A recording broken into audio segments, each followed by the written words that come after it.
দেখতে দেখতে হোলিকা জ্বলে পুড়ে ছাই হয়ে গেল, প্রহ্লাদের কিচ্ছু হয়নি। সব অসুররা ভয়ে পালিয়েছে, ভক্তরা সেই দিব্য আনন্দে ছাইগুলো নিয়ে উড়াউড়ি করে আনন্দ করছে।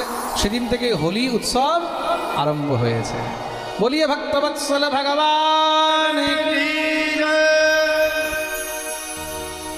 কেউ হিরণ্যকশিপুকে বলল, তোমার পুত্র তো বহুত বলবান, সে মনে হয় অমর হয়েই এসেছে, এইভাবে তাকে মারা যাবে না। একটা কাজ করো, বিদ্যালয়ে পাঠিয়ে দাও, আস্তে আস্তে যত বড় হবে বুদ্ধি ততই ঠিক হয়ে যাবে, এখন বুদ্ধি বিপরীত হয়ে আছে।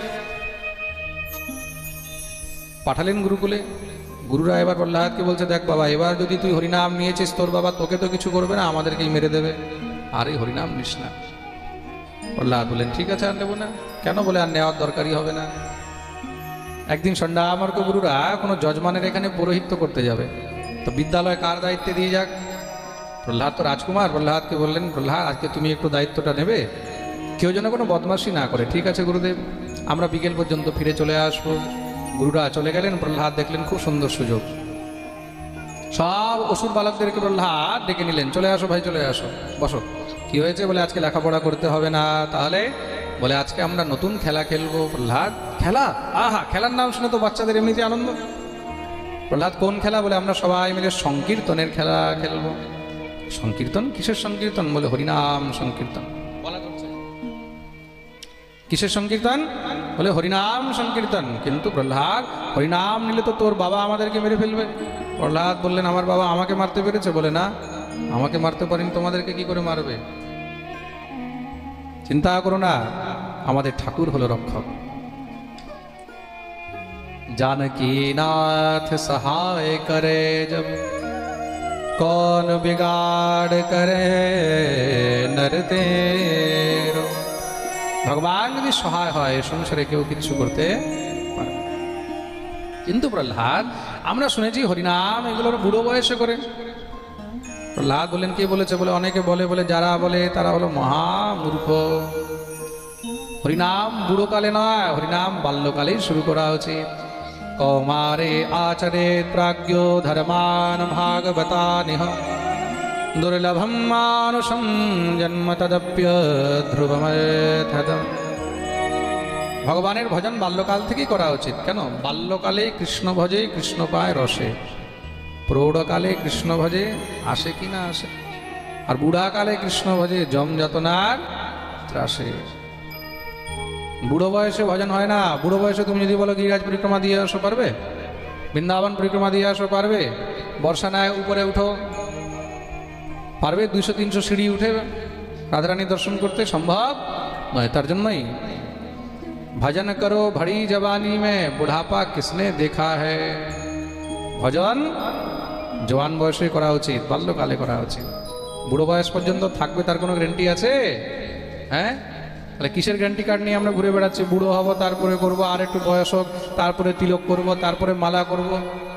সেই বয়স পর্যন্ত থাকবে কিনা তার কোনো গ্যারান্টি নেই। যেই জিনিসের গ্যারান্টি নেই আমরা তার উপরে আশা নিয়ে রেখেছি, তাহলে আমরা মূর্খ নই তো আর কি? প্রহ্লাদ ঠিকই তো বলছেন, প্রেম সে বলো। তাহলে বলে, এখন থেকেই ভজন শুরু করে দাও। হিরণ্যকশিপু বিচার করে দেখলো, যদি আমি স্পর্শ করি তাহলে হয়তো ওই কারেন্টটা আমাকেও লেগে যাবে। জোরে একদম গর্জনা করে এটাকে বন্ধ করো। সঙ্গে সঙ্গে সব একদম থরথর করে কাঁপতে লেগেছে। আরে মূর্খ, ক্রুদ্ধস্য কম্পন্তে ত্রয়ো লোকা সহেশ্বরাঃ তস্য মে ভীতমং মূঢ় শাসনং কিম্বলোদ্যগাঃ। সমস্ত জগৎ আমার ভয়ে থরথর করে কাঁপে, আর তোর ভয় লাগে না? এত বল কোথার থেকে পাস? প্রহ্লাদ বলছেন, ন কেবলম মে ভবতশ্চ রাজন সবে বলম বলিনাম চাপরেশাম, পরে পরে মে স্থিরজঙ্গমায়ে ব্রহ্মাদয়ো ये নবশম প্রণীত। বাবা, শুধু আমি নয়, চরাচর জগতের মধ্যে সবাই তার বলে বলবান। তিনি হলেন একমাত্র সেই মহাবলী। তোর ভগবান যদি এতই বলবান হয়, তাহলে সামনে কেন আসে না? লুকিয়ে লুকিয়ে কেন থাকে? প্রহ্লাদ বললেন, আমার ভগবান তো সর্বত্র রয়েছে বাবা, আমি তো তাকে সর্বত্র দেখতে পাচ্ছি। আচ্ছা, তোর ভগবান যদি সর্বত্র আছে, কোয়াসো यदि स सर्वत्र कस्मात् स्तम्भेन दृश्यते, তাহলে সামনে স্তম্ভের মধ্যে আমি কেন দেখতে পাচ্ছি না? প্রহ্লাদ বললেন, বাবা আমি তো এখানেও দেখতে পাচ্ছি। তাই নাকি? বলে সঙ্গে সঙ্গে খড়গ নিয়ে গিয়ে যখনই জোরে প্রহার করেছে, স্তম্ভ একদম চুরমার। দেখতে দেখতেই দেখতে তার মধ্যে থেকে হাজার হাজার সিংহের গর্জনা শুরু হয়েছে। সেই মহারাজ সিংহের গর্জনা শুনে থরথর করে কাঁপতে লেগেছে। দেখতেই দেখতে ভগবান তার মধ্য থেকে প্রকট হলেন। সসত্বমেনম পরিতো বিপশ্যন স্তম্ভে সভায়াম মনুনির্জিহানম নায়ম মৃগো নাপি নরো বিচিত্রম অহো কিমেতন্ন মৃগেন্দ্র রূপম। অর্ধ নর অর্ধ সিংহ, নাম হলো নরসিংহ। বলিয়ে নরসিংহ ভগবান কি জয়। এই তোর ভগবান, একে তো আমি এক্ষুনি খেয়ে ফেলবো বলে যখন হিরণ্যকশিপু তেড়ে গেছে, ভগবান মারলেন জোরে এক থাবা, মারতেই ভূমিতে পড়েছে। ধরে ভগবান আছাড় মারে, কোনো সময় ভগবান টেনে ছেঁচড়ে নেয়, কোনো সময় আবার তার বুকের উপর উঠে যায়, আবার কোনো সময় থাবল দেয়। যেভাবে সিংহ একটা মৃগের সঙ্গে খেলা করে, তদ্রুপ ভগবান খেলা করছেন। খেলা করতে করতে যখনই সন্ধ্যা হয়েছে, সন্ধ্যা হতেই ভগবান তাকে একদম টেনে নিয়ে গিয়ে দ্বারের উপরে বসে নিজের জাঙ্ঘের উপরে ফেলে নিলেন। হিরণ্যকশিপু বলছে, তুমি আমাকে মারতে পারবে না। ভগবান বললেন, কেন? কেন কি আমার বরদান প্রাপ্ত রয়েছে কি? বলে, না ঘরে মরবো না বাইরে। ভগবান বললেন, তুই এখন দুয়ারে আছিস। আর বলে, না দিনে মরবো না রাত্রে। ভগবান বললেন, এখন সন্ধ্যার সময়। আর বলে, না আকাশে না পাতালে না জলে না স্থলে। ভগবান বললেন, তুই এখন আমার জাঙ্ঘের উপরে আছিস। আর বলে, অস্ত্রে শস্ত্রে পশু পক্ষী কার হাতে নয়। ভগবান বললেন, আমি অর্ধনর অর্ধ সিংহ, আর তোর জন্য অস্ত্র শস্ত্রের দরকার নেই, নখ দিয়েই আমি ছিঁড়ে ফেলতে পারি। বলে, তুমি আমাকে তাও মারতে পারবে না। কেন? বলে, 12 মাসে মৃত্যু নেই। ভগবান বললেন, তার জন্য এই অধিক মাস সৃষ্টি করলাম। তুমি আমাকে তাও মারতে পারবে না। কেন? ব্রহ্মা রচিত সৃষ্টির কোনো জীবের হাতে আমার মৃত্যু নেই। ভগবান বললেন, মূর্খানন্দ, সেই ব্রহ্মার বাপ হলাম আমি। বলে সঙ্গে সঙ্গে তার মারা উদরের মধ্যে নখ ঢুকিয়ে দিয়ে সেখানে বিদীর্ণ করে গোবিন্দায় নমঃ বলিয়ে নরসিংহ ভগবান কি জয়। ভগবান এমন ক্রুদ্ধ হয়েছেন, তার নাড়ি ভুড়িগুলো সব ছিঁড়ে ছিঁড়ে দিক ওদিকে ছুটতে লাগলেন।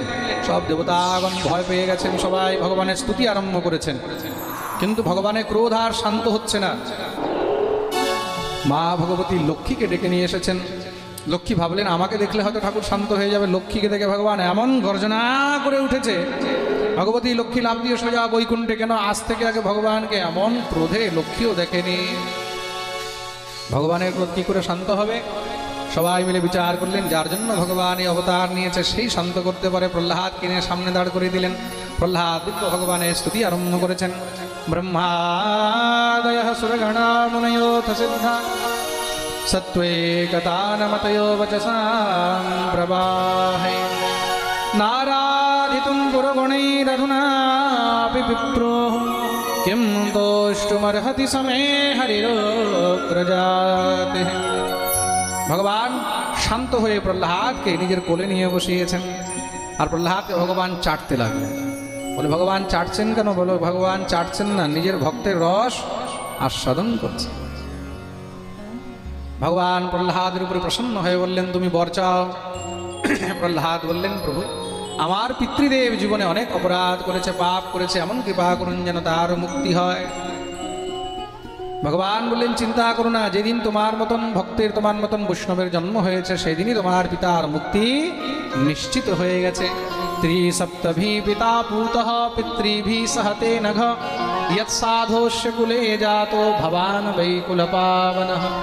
যেই বংশে কোনো বৈষ্ণব জন্মগ্রহণ করে, সেই বংশের 3 কুলের 21 পিঢ়ির উদ্ধার হয়ে যায়। বলিয়ে ভক্তবৎসল ভগবান।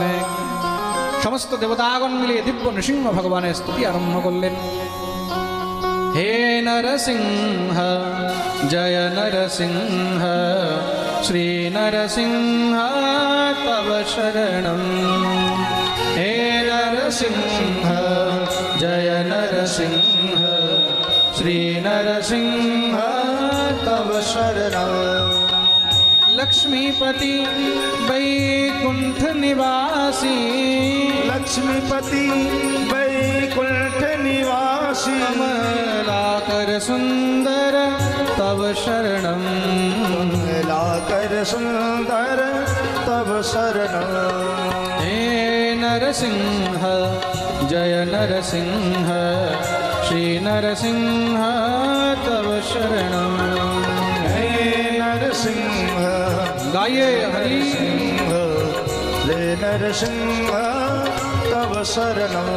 देवाधिपति गिरिजापतीश्वर नटवर नागर तव शरणम असुर निकंदन हे जगबंदन माया गुण खंडन तव शरणम हे नरसिंह जय नरसिंह श्री नरसिंह तव शरणम प्रहलाद कृपा कर सब सुख सागर प्रहलाद कृपा कर सब सुख सागर गोविंद गुणाकर तव शरणम गोविंद गुणाकर तव शरणम हे नरसिंह जय नरसिंह श्री नरसिंह तव शरणम हे नरसिंह जय नरसिंह जय हो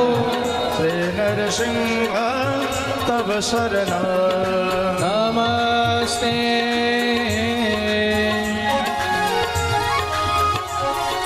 नमस्ते नरसिंहाय प्रह्लादल्हाददायिने हिरण्यकशिपुरवक्षः शेलाटङ्कनखालये